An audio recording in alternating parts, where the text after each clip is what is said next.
Hello guys, bali naglaba nga ako ng mga cover ng kutson. Yan, bali nakikita ninyo na umiikot-ikot na siya dyan sa washing. At yan ay nakikita nyo na patapos na nga ako dyan. At akin ang pinipiga at akin ang inilalagay dun sa planggana para maya maya ay akin na siyang aanlawan.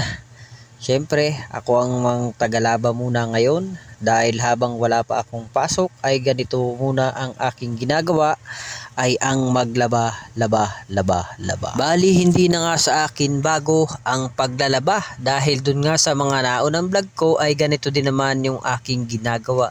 Ang medyo kaibahan nga lang ngayon ay ang nilalabhan ko ngayon ay ang mga cover ng kutsyon at malalaki ito at talagang mahirap pigain at syempre mahirap din kusutin, buti na lamang at meron ngang washing at yun ang pinapaikot-ikot ko na laang dito ay hindi ko na medyo kinukusot yung cover ng kutsyon, kaya medyo napapabilis tayo sa ating ginagawa na paglalaba. Bali nilalagay ko na nga dyan yung mga short naman para at least pagkatapos naman ng cover ng kutsyon ay yun naman yung aking kasunod na gagawin. Bali ang gagawin ko na nga dyan ay aanlawan ko na cover ng kutson para matapos na ako. Ayan, nakikita ninyo na inilagay ko na nga siya sa planggana at akin na nga siyang aanlawan. Dahil syempre kapag hindi ko aanlawan ay syempre hindi ko mapapasampay at hindi matutuyo yan.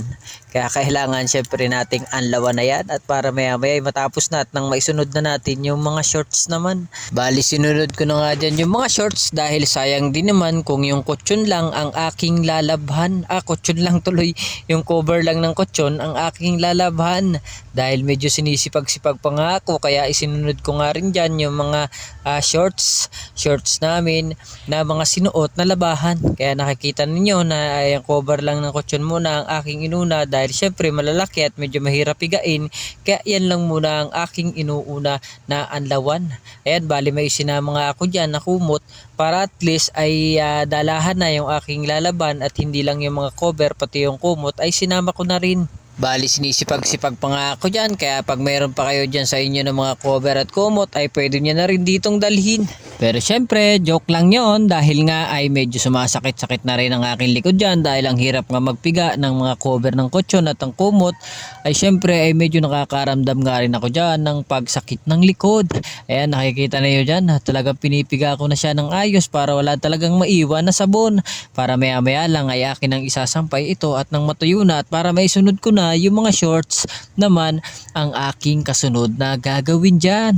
Ayan, bali patapos na nga ako dyan at talaga namang ini-enjoy lang natin ang ating paglalaba. Enjoy lang ang ating paglalaba at wag nating masyadong kadibdibin kahit medyo sumasakit ang ating likod. Dahil nga kapag iindahin mo yung mga sakit na yan ay syempre ay wala kang magagawa at hindi mo matatapos ang iyong nilalabhan. Kaya nga sinasabi ko lang na enjoy lang hanggang sa maya maya ay matapos na. Kaya nakikita nyo yan na finally tapos na nga ako at ang ginagawa ko naman ngayon ay nagsasampay na syempre ako ngayon ng mga cover ng kutson. Kaya hanggang dito na lang muna guys ang aking video na ito at ako'y marami pang lalaban pagkatapos nito. Kaya maraming salamat po sa inyong panonood at kung nagustuhan nyo po yung mga ganitong video ay kung maaaring pakibahagi na lang po at nang makita naman po nila ang aking ginagawa dito sa bahay. Kaya maraming salamat po ulit.